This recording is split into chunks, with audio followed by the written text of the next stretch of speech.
Assalamualaikum warahmatullahi wabarakatuh.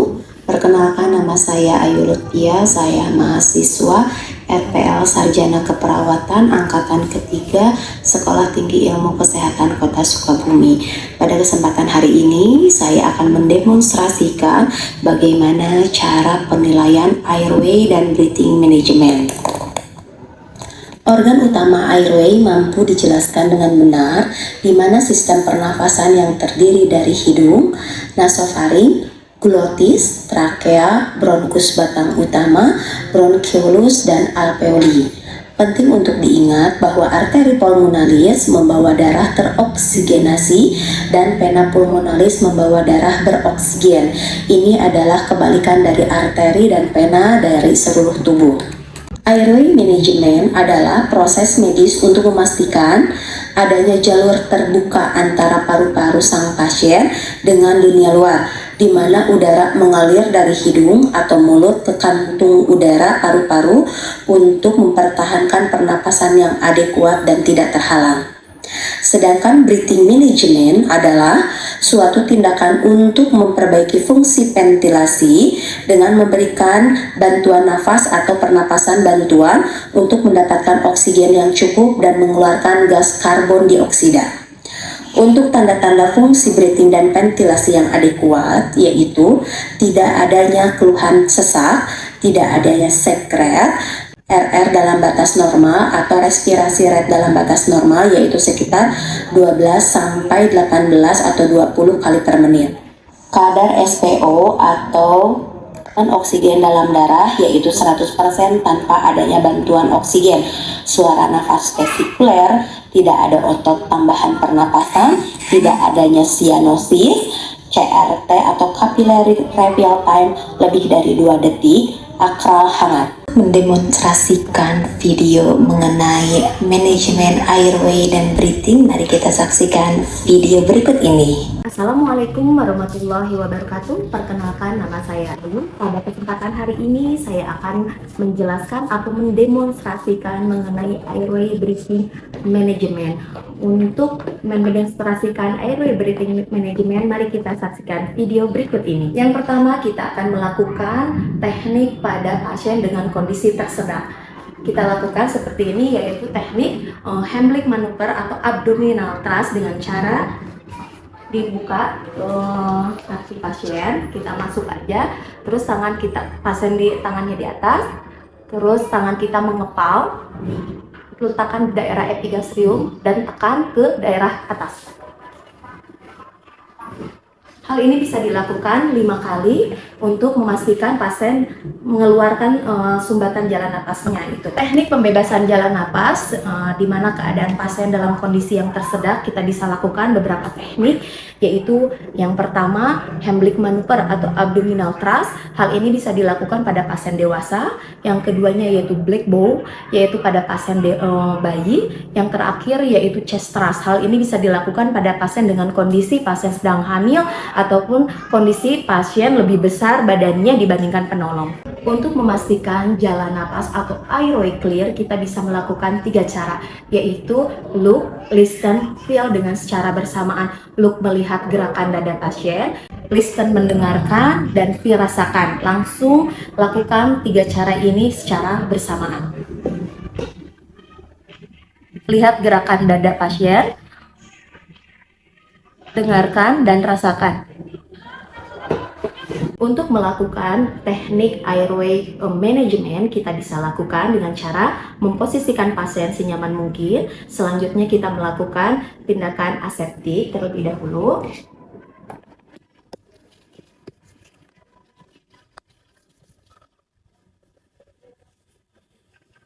Dan menggunakan sarung tangan. Untuk alat proteksi kita ya.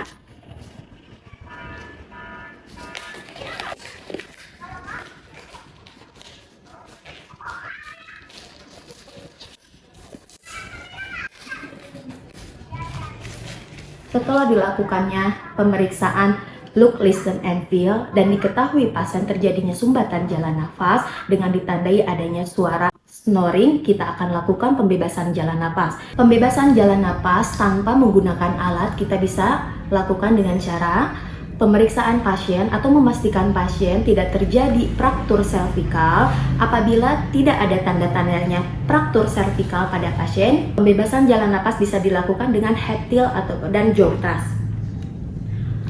Tetapi ketika pasien ditandai adanya tanda-tanda fraktur servikal, maka kita menggunakan pembebasan jalan napas dengan head tilt. Jika pasien dicurigai adanya patah tulang leher atau fraktur servikal, maka kita akan lakukan dengan cara pemasangan neck collar.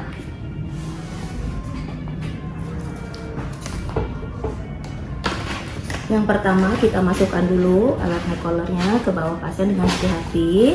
Lalu sapukan dada, pasangkan alat neck collar dengan hati-hati.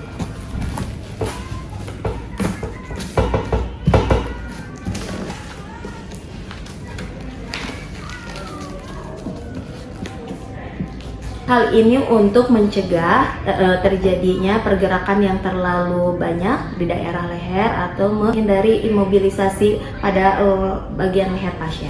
Pembebasan jalan napas dengan kondisi pasien sadar dan terdengar bunyi snoring, kita akan lakukan kepatenan jalan napas dengan berbagai cara. Yang pertama, kita menggunakan alat yang disebut dengan oropharyngeal airway atau OPA. Hal ini bertujuan agar tidak terjadinya penutupan saluran napas dengan lidah pasien. Dengan cara yang pertama, kita ukur dulu kebutuhan OPA ini sesuai dengan kebutuhan pasien, yaitu dari cuping hidung ke cuping telinga.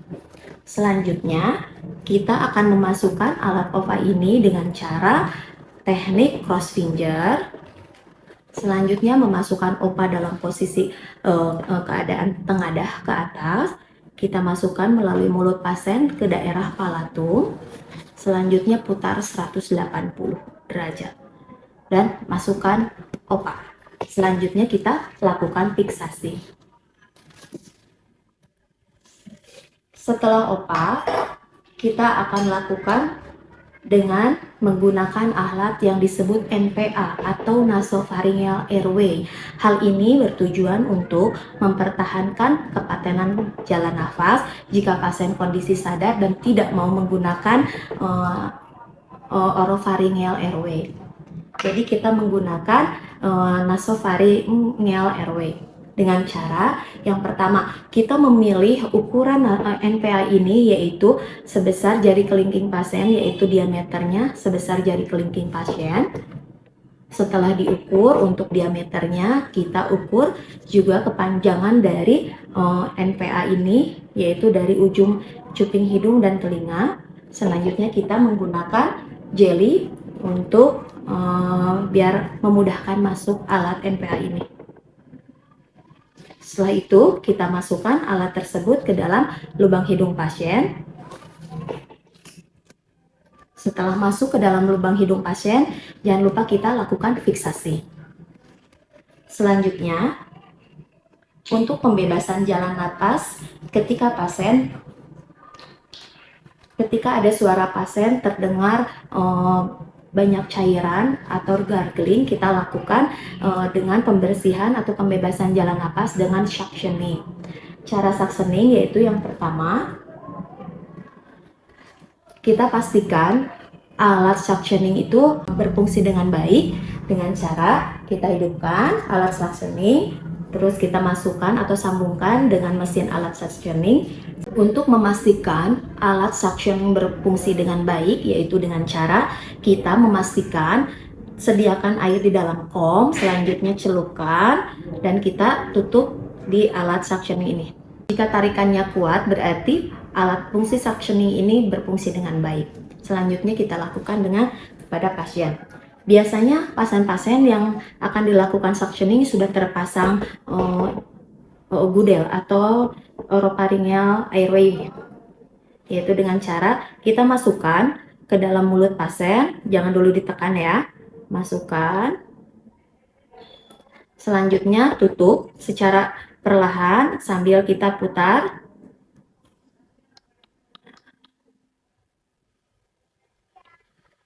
Selesai, seperti itu. Kita bersihkan kembali.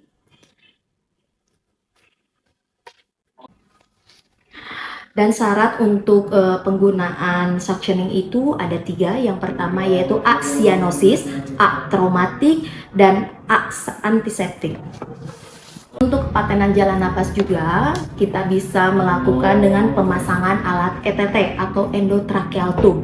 Hal ini biasanya dilakukan di ICU karena harus langsung terhubung dengan alat yang disebut dengan ventilator. Hal ini yaitu dengan cara yang pertama kita menggunakan laryngoskop terlebih dahulu. Selanjutnya kita siapkan alat ETT, selanjutnya menggunakan mandren untuk memudahkan alat ini masuk ya. Selanjutnya kita pastikan dulu balon di dalam ETT ini berfungsi dengan baik dengan cara memasukkan udara. Ini adalah balon sudah mengembang ya. Begitu kita keluarkan dulu balonnya. Selanjutnya kita memasang laryngoskop. Setelah itu kita masukkan ETT.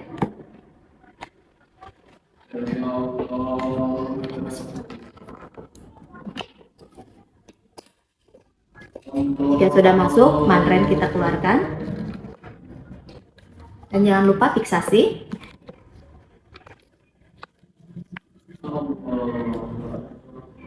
Selanjutnya, untuk ini kita hubungkan langsung dengan alat ventilator atau bagging. Seperti itu, jangan lupa fiksasi ya. Untuk pemeriksaan breathing management, kita akan lakukan beberapa tahap. Yang pertama, pastikan pasien tidak dalam kondisi sesak. Keadaan umum tenang, kesadaran konfos mentis dengan GCS di angka 15, dan beberapa pemeriksaan yang dapat dilakukan untuk memastikan breathing terjadi masalah atau tidak. Yang pertama yaitu kita menggunakan oximetry. Ini untuk menentukan kadar oksigen di dalam tubuh pasien. Kita letakkan di salah satu jari pasien. Selanjutnya kita akan memeriksa RR pasien sambil memegang pergelangan tangan pasien dan menyimpannya di dada pasien. Hitung dalam 1 menit.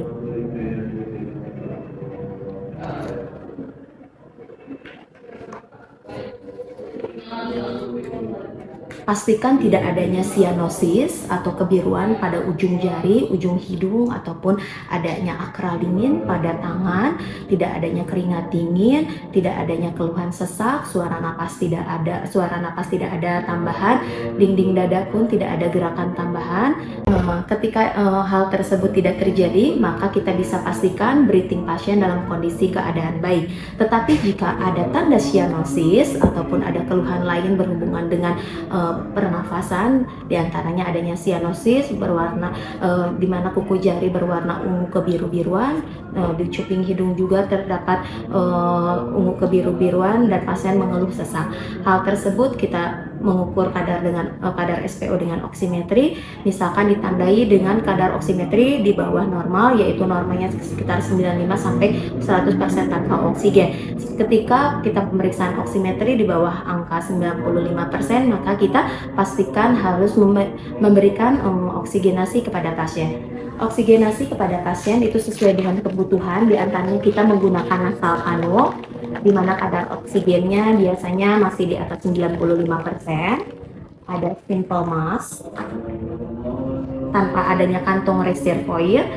Yang terakhir yaitu dengan NRM atau no rebreathing masker. Ini pasien dalam kondisi memang yang agak sesak berat, adanya akral dingin, cyanosis, ataupun adanya kadar SPO di bawah 95. Kita gunakan dengan cara yang pertama, kita pastikan dulu oksigen masuk ke dalam RMN, dan pastikan kantong reservoir ini mengembang dengan baik, adanya udara di dalam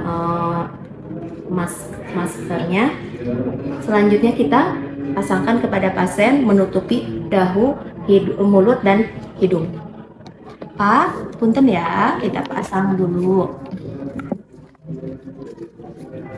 Penggunaan NRM. Dan kita setting untuk penggunaan NRM ini sekitar 12-15 liter. Selanjutnya,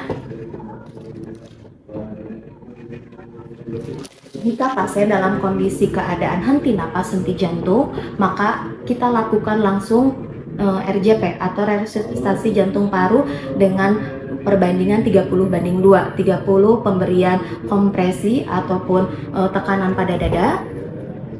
Untuk duanya yaitu melakukan dengan ventilasi dengan menggunakan ambubik. Kita pastikan dulu ambubik tersambung dengan oksigen sentral. Pastikan kantong reservoirnya juga mengembang. Ketika kompresi dada sudah dilakukan 30 kali, maka kita akan lakukan ventilasi sebanyak 2 kali.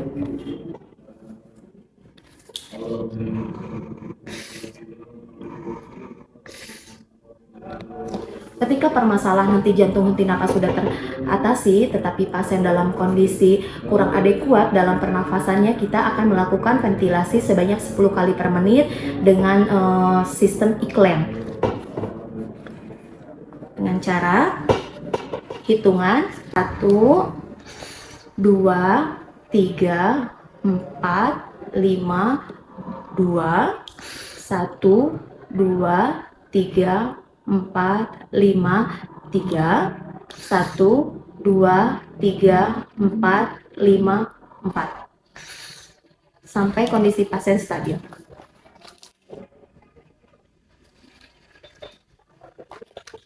Setelah kondisi pasien dalam keadaan stabil, alat sudah terpasang, maka dilakukan rujukan ke tempat yang lebih baik. Rujukan dilakukan kepada pasien yang memang dalam kondisi keadaan stabil dan mampu dilakukan mobilisasi. Hal ini bertujuan agar pasien bisa mendapatkan penanganan yang lebih baik sehingga terhindar dari cedera ataupun dari kematian.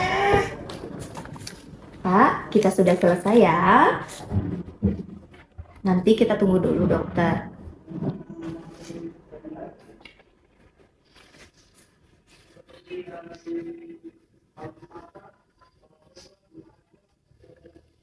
Saya permisi ya Pak. Saya pamit. Assalamualaikum. Demikian demonstrasi mengenai airway breathing management kali ini. Semoga bermanfaat. Assalamualaikum warahmatullahi wabarakatuh.